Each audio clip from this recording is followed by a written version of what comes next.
promoting dialogue.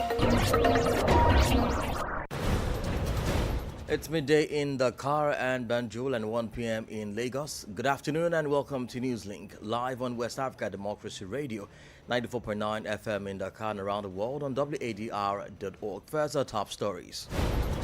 Malian government confirms death of Defense Minister Sadio Camara and declares a two-day national mourning in his honor.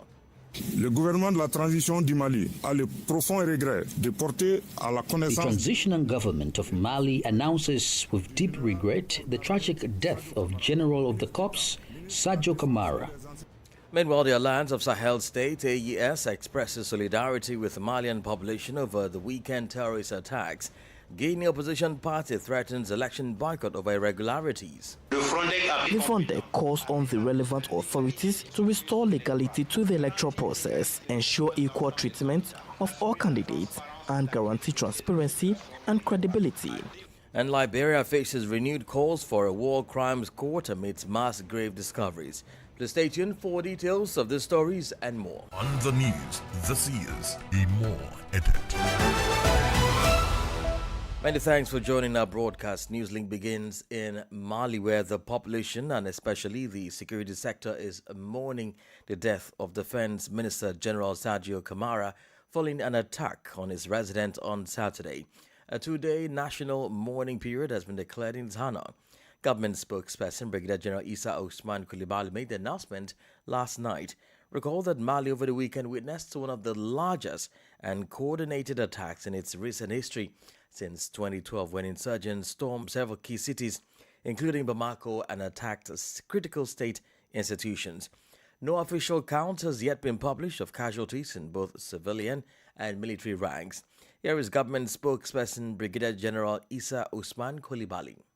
Le gouvernement de la transition du Mali a le profond regret de porter à la connaissance. The transitional government of Mali announces with deep regret the tragic death of General of the Corps, Sadio Camara, Minister of State, Minister of Defense and Veterans Affairs. Following terrorist attacks on the morning of April 25, 2026, a vehicle-borne explosive device driven by a suicide attacker targeted the minister's residence. He engaged their assailants and succeeded in neutralizing some of them. During intense clashes, he was injured and later transported to hospital, where he succumbed to his injuries.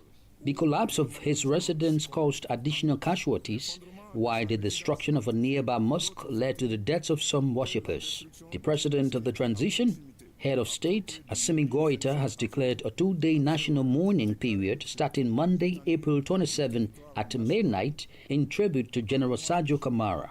Flags will be flown at half-mast on all public buildings and institutions throughout the mourning period. Les édifices publics pendant toute la durée du deuil. Malian spokesperson, government spokesperson Brigadier General Issa Ousmane Coulibaly. Staying in Mali, now you may want to ask, who was the man? General Sadio Camara, the deceased Minister of Defense. For many, late Camara was considered a key figure within the transitional government and equally a key player in the fight against terrorism since the military took power in 2020. He was also part of the Malian army's elite who played a decisive role in fostering security cooperation between Moscow and Bamako.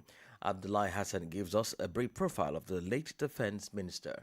Major General Sadio Camara was widely regarded as a central figure in Mali's transition in Bamako. He was born in 1979 in Kati, a garrison town northwest of the capital, and graduated top of his class from the Combined Arms Military School in Koulikoro. He was later deployed to northern Mali, where he took part in operations against armed groups until 2012. A former director of the Kati Military Academy, Camara traveled to Moscow in January 2020 for military training. Though expected to spend 3 years in the Russian capital, he returned earlier than planned and took part in the August 2020 coup that ousted President Ibrahim Boubacar Keïta. A key figure in the coup led by Assimi Goïta, he was appointed Minister of Defense in October 2020 under the transitional government before being removed in May 2021 from the administration formed by Ba Ndao. That decision triggered another political crisis that led to Ba Ndao's removal. Assimi Goïta, then a colonel, took power and reinstated Sadio Camara as Minister of Defense in June 2021. He became a key pillar of the current military leadership, particularly in the fight against terrorism. Under his leadership, Western forces, notably France's Operation Barkhane, withdrew from Mali. He later made several trips to Russia to strengthen ties between Bamako and Moscow. This cooperation led to the deployment of the Wagner Group, now rebranded as Africa Corps, to support counter-terrorism efforts. General Sadio Camara died at the age of 47 following an attack on his residence on Saturday, April 25, 2026. The assault has been attributed to JNIM. Abdullah Hassan reports there. The death of Sadio Camara could significantly disrupt Mali's counterterrorism strategy as he played a central role in shaping it. Now, as defense minister, he was a key architect of the country's diversified security partnerships. Well, here is WDL's analysis of his influence by Christopher Aticho. When France withdrew from Mali amid public protests, he was the one Assimi Goïta entrusted with forging new strategic alliances. Partnerships with countries such as Russia, Turkey and China were strengthened. Sadio Camara placed strong emphasis on equipping the Malian armed forces, acquiring helicopters, combat drones, fighter jets and other advanced equipment. The shift enabled the former to move from defensive posture to directly confronting armed groups. The new strategy also reinforced discipline within the ranks as a core military value. His strong rhetoric at official events helped galvanize troops on the front lines. These efforts contributed to tangible results, including the recapture of Kidal. Sadio Camara's influence within the security apparatus, his proximity to power, and his sovereignty-focused strategy helped project the image of a strong state engaged in asymmetric warfare. This vision also translated into the construction and equipping of several military camps. This discreet yet strategic military figure was also a key pillar of the joint force of the Alliance of the Sahel states. Mali will now have to find a strategist of similar caliber at a time when pressure from armed groups is increasing across several key regions of the country. Rebels from the Azawad Liberation Front have secured the withdrawal of African Corps mercenaries from Kidal. In short, the Malian army faces significant challenges without Sadio Camara. WDL Sanimun Sebu's analysis there and voiced by Christopher Aticho. Now, still on the attacks on Mali, the Alliance of Sahel State, AES, has condemned the terrorist attacks, describing them as coordinated operations aimed at destabilizing the region. In a statement, the AES said the attacks targeted multiple locations and were intended to inflict heavy losses on security forces and spread fear among civilians. It, however, commended the Malian armed forces for what it calls a professional and courageous response that helped repel the assault. The AES also expressed solidarity with the people and government of Mali, extending condolences to the victims' families and wishing the injured a speedy recovery. It reaffirmed its commitment to continue the fight for security, sovereignty and stability across the Sahel. More stories coming up on West Africa Democracy Radio. Newslink continues. Now away from Mali, pressure is mounting on the Liberian government to deliver justice for victims of the civil war as rights groups intensify calls for accountability. The demands come from the Transitional Justice Working Group and the Independent National Human Rights Commission following the continued discovery of more than 300 mass graves and over 150 massacre sites. At a memorial event for victims at Dupont Road, advocates expressed frustration over delays in establishing a war crimes court, warning the decades of inaction and alleged political interference undermining the country's quest for justice.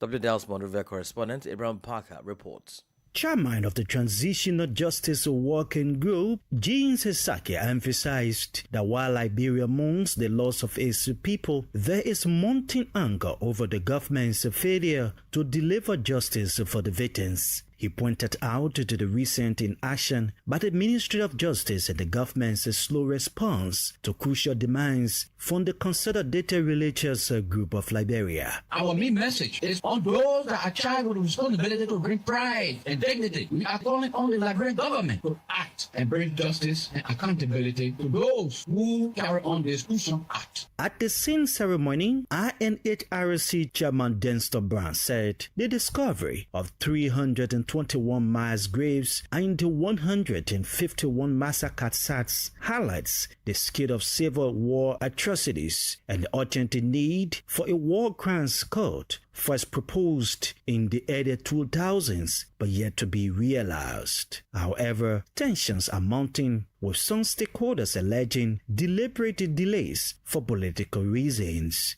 Meanwhile, Executive Director of the Office for the Establishment of the World and Economic Crimes Code, Jala Bapu, has accused the Justice Minister of frustrating efforts to operationalize the code. Is it the minister's responsibility to do a technical review in the absence and without the knowledge of our office? We are confused. Up to this point, the minister has never engaged, never informed us of any technical review. The call for a war crimes code in Liberia has been a long-standing issue since the end of the civil war in 2003. Despite repeated promises from various governments, the code has now materialized, leading to frustration among victims' families, activists, and the broader public. For Newslink on WADR, Abraham Parker, Monrovia. Now to some election-related news. In Guinea, just weeks ahead of the legislative and local elections, the Democratic Front of Guinea, Frondeg, led by former Minister Abdoulaye Yero Balde, is raising concerns. At a press briefing, the party announced what it described as serious irregularities in preparations for the local elections, including the rejection of all its candidate lists without notification within the legal timeframe or any official justification. Francis Boniface completes the story. The Democratic Front of Guinea, Frondeg, says the situation is worrying and could undermine the transparency of the votes. In response to what it calls a clear violation of electoral rules, Abdoulaye Yero Balde has not ruled out withdrawing his party entirely from the electoral process, while confirming that the matter has been referred to the courts. During the briefing, Abdoulaye Yero Balde painted a bleak picture of preparations for the elections. According to the runner-up in the last presidential election, several dysfunctions are affecting the transparency and fairness of the process. There are numerous irregularities in the legislative and local elections. Following a thorough review of the preparatory phase, the Frondeg denounces serious issues likely to undermine the integrity of the process. These include the unjustified rejection of its municipal candidates list. The Frondeg submitted candidates in several constituencies, but none were accepted in the provisional list, and no reasons have been provided. These shortcomings constitute a serious violation of the Electoral Code. The Frondeg leader says these practices could undermine the credibility of the vote and is calling for strict adherence to the electoral laws. He has also threatened to withdraw from the electoral process. The Frondeg calls on the relevant authorities to restore legality to the electoral process, ensure equal treatment of all candidates, and guarantee transparency and credibility. Failing prompt corrective action, the Frondeg reserves all the right to take all necessary political measures, including withdrawing from the ongoing electoral process. While awaiting a court ruling, Frondeg says it will maintain pressure and is urging the relevant authorities to ensure transparent and inclusive elections to avoid a political crisis. You're listening to Newslink on West Africa Democracy Radio, 94.9 FM Dakar, and online at wadr.org. Here is a reminder of our top stories. Malian government confirms death of Defense Minister Sadio Camara and declares a two-day national mourning in his honor. The Alliance of Sahel State AES expresses solidarity with the Malian population over weekend terrorist attacks. Guinea opposition party threatens election boycott over irregularities. Liberia faces renewed calls for a war crimes court amid mass grave discoveries. And still ahead in the news, we have the press review, a guest interview, and sports news. Please stay with us. West Africa Democracy Radio. It's you speaking. You can listen to us live on wadr.org and follow live streamings on YouTube and Facebook. Some of Nigeria's major opposition parties have agreed to unite ahead of the 2027 general elections, adopting what is now known as the Ibadan Declaration. The agreement reached at a high-level summit in Ibadan outlines a joint strategy to challenge the ruling government and reshape the country's political landscape. Correspondent Yejina Sasiche reports. At the center of the agreement is a plan by opposition parties to present a single presidential candidate for the 2027 elections. The summit, hosted by the Oyo State Governor Seyi Makinde, was attended by factional members of the African Democratic Congress and People's Democratic Party and former members of the Labour Party. The parties say this unified approach is aimed at strengthening their chances and addressing what they describe as growing national challenges. Political economist Pat Utomi says the move signals a growing recognition among opposition leaders of the need for unity. It was symbolic to show that there are people who are willing to play down their egos, their ambitions, so that Nigeria may prevail, which is something that is so important to happen. We must restore democracy in Nigeria now. So that statement was a statement about the importance of democracy in Nigeria. That's the most important statement that was made in Ibadan. He, however, notes that beyond forming alliances, the opposition must build trust and present a clear alternative to Nigerians. We must have a people-centered government that cares about the people, that does not look away. And the starting point is inclusion. You've got to bring people together.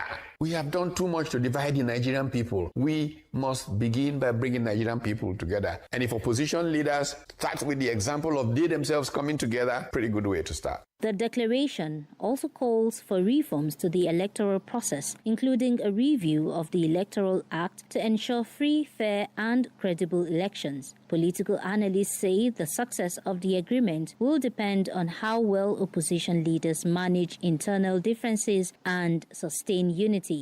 For WADR, Yechinu Sasetu in Abuja.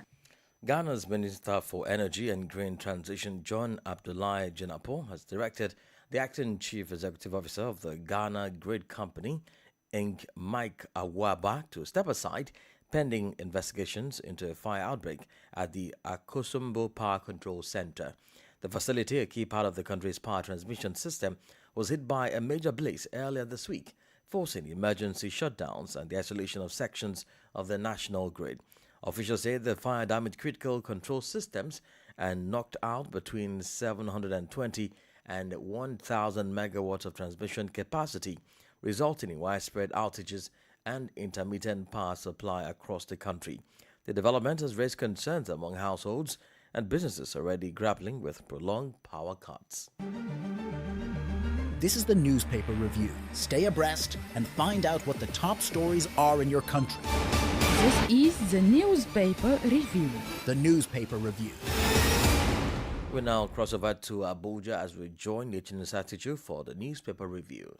Greetings. We begin with Vanguard. 2027 elections. Opposition's joint presidential ticket causes stir with some opposition parties and stakeholders divided. General Secretary of Nigeria Civil Service Union, Gbenga Olowoyo, raises alarm over what he describes as disturbing and preventable wave of debts among Nigerian pensioners, blaming systemic failure, poor welfare policies, and government neglect.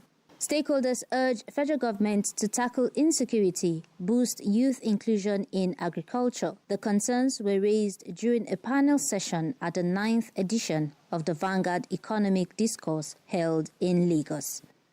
Moving over to Nigerian Tribune, former Vice President Atiku Abubakar raises alarm over alleged plot to disenfranchise northern voters. He says the Senate is considering suspension of political campaigns in 8 northern states under the pretext of rising insecurity. Well, good news for Nigerians as Transmission Company of Nigeria pledges improved bulk power delivery. This promise was delivered by the Managing Director, TCN, Sule Ahmed Abdulaziz, as he resumed his second term in office. And now this day, a government that can't secure its people should not exist. This is coming from former President Olusegun Obasanjo delivering an assessment of Nigeria's worsening insecurity and the leadership challenges confronting the country. PricewaterhouseCoopers calls on South African investors, banks, and policymakers to take direct stakes in Nigeria's upstream oil sector to guarantee crude supply for their domestic refineries. Finally, let's take a look at Punch. Factions of the People's Democratic Party, African Democratic Congress, Accord Party, and Labour Party have rejected the Ibadan Opposition Summit, stating it does not represent their official stance. And in sports, Poland 2026, Falconets arrive Ikenne for Malawi clash. This is after concluding an intensive 3-week training camp in Abuja. And that's it on Press Review. Back to you in the studio. Many thanks, Echine Satishu, with the review of the newspaper's headlines. Politics, analysis on major news, social matters, and all. This is A Guest. Now, 48 hours after the deadly coordinated terrorist attacks in Mali that claimed the lives of several civilians and military officers, including the Minister of Defense, General Sadio Kamara, questions remain unanswered. In addition to that, there is a growing concern about the wide implications of these rising attacks in the Sahel region as pressure mounts for increased protection of lives and properties. To help unpack and understand the circumstances of the unprecedented event is Dr. Oyewale Ojawale, a senior researcher and analyst from the International Institute for Security Studies, ISS, Africa Bureau. Well, I think it speaks to the growing threats and how armed groups, generally speaking, separatist group and terrorists are also copying their bigger franchises outside Africa. And I'm talking about Al-Qaeda, Islamic State. I think they are also reading from the playbook and they are seeing what their counterpart and collaborators are doing in other theaters like the Middle East. Because it draws from what happens in Syria, in which they were able to topple governments. Afghanistan, and I think they want to replicate the same thing in Central Sahel, which most reports point the fact that it has become the global headquarters of these groups in the recent time. They've become emboldened, and I think they've taken it to the next level now, particularly with the killing of the Minister for Defense in Mali, and which goes to show that we are living in a very precarious time in the region. You rightly mentioned that even the defense minister of Mali was killed in this attack, and this begs for an answer. Among them, what are some of the reasons responsible for the security breach? We can't really say for now, but I think it's quite obvious that the military apparatus has become extremely overwhelming in the recent time. Don't forget that Mali is a vast land. And if you look at security response in the recent time, I think the strategy on the part of military is to actually consolidate on power in Bamako. Seems to be the only city that is still standing through security reinforcement. Security is quite thin and government is completely absent in many places. And since 2012 and even before 2012, the northern Mali has been a very strong base for the separatist groups. It has, if you look at the event of the last 3 years, since 2023 in particular, and I think we've spoken about these on your platform as well, in which we've seen the falling of Kida and the state taking it back and falling again and the state taking it back. So it has become episodic. Why we might want to point in the direction of intelligence failure or whatever, I think it goes beyond that. It's the fact that the group were able to create a point of convergence between the separatist group and the terrorist groups, and the leverage on the vast presence and the geographical spread of their cells to be able to carry this out. largely what we've seen in most places in West Africa and countries that are challenged is that in many instances we have only seen state responding after the deed has been done, not really a proactive response. And it speaks to the fact that these people have replicated a lot of cells that they can quickly activate within a very short period. And it also built on the embodied stance that they've taken in the recent time, strangulating Bamako, cutting it from energy supply in September last year that linger even up to maybe sometimes early this year. We've also seen the intervention on the part of the Yehi. We've also seen bracing attack on strategic infrastructure like the airport, military bases. So I think they are realizing that they can probably push beyond their regular boundaries in terms of what has been a concentrated rural attack to be taking on strategic infrastructure, not just in cities generally, but in strategic cities that actually host government, host military bases and political power. Well, with Bamako remaining about the most strategic capital still standing, which according to you is due to security reinforcement, is Mali a failing or a fallen state? Well, I think it's rather a failing state. It has not fallen, and it is very, very unlikely that it will fall because, and it depends on how we describe as fall now. As long as the military can still consolidate power, resist such armed groups within Bamako, then the state is still standing, even though it might be standing on a wobbled leg. Well, not just to talk about what is not working. I think I will also commend the military response yesterday, particularly in Bamako. Of course, the report from Kida is not encouraging. They've taken over government lodge as far as we've seen. And it speaks to the fact that I think the military government is trying to retain Bamako as the last bastion in terms of political consolidation and maybe regime protection as well.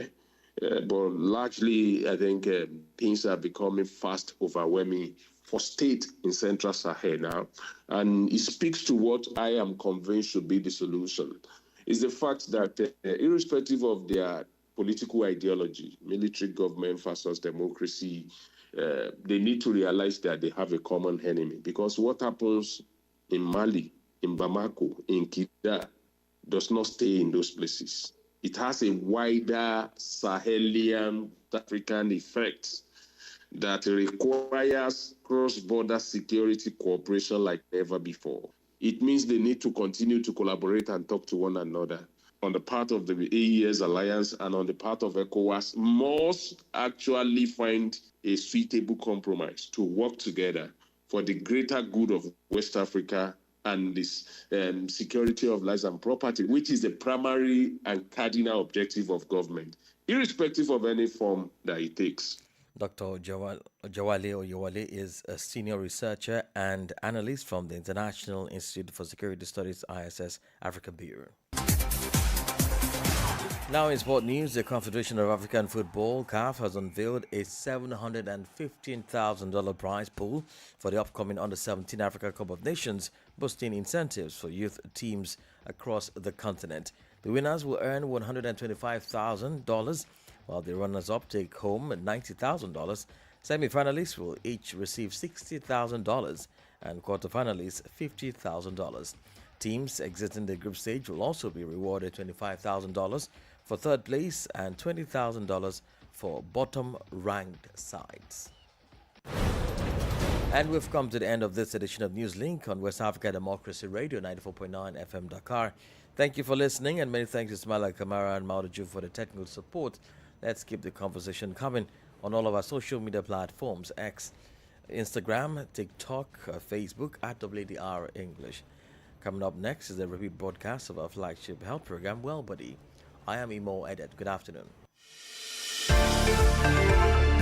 We thank you for listening to Newslink in Nigeria on Love FM Abuja and Darling FM Owerri. In the Gambia on Hot FM Banjul Hilltop FM and Veritas Radio in Serekunda. Thank you for listening on Alternative Youth Radio Lofa County, Liberia, Radio Kegaman in Nimba County, and DCN Radio Riverses County.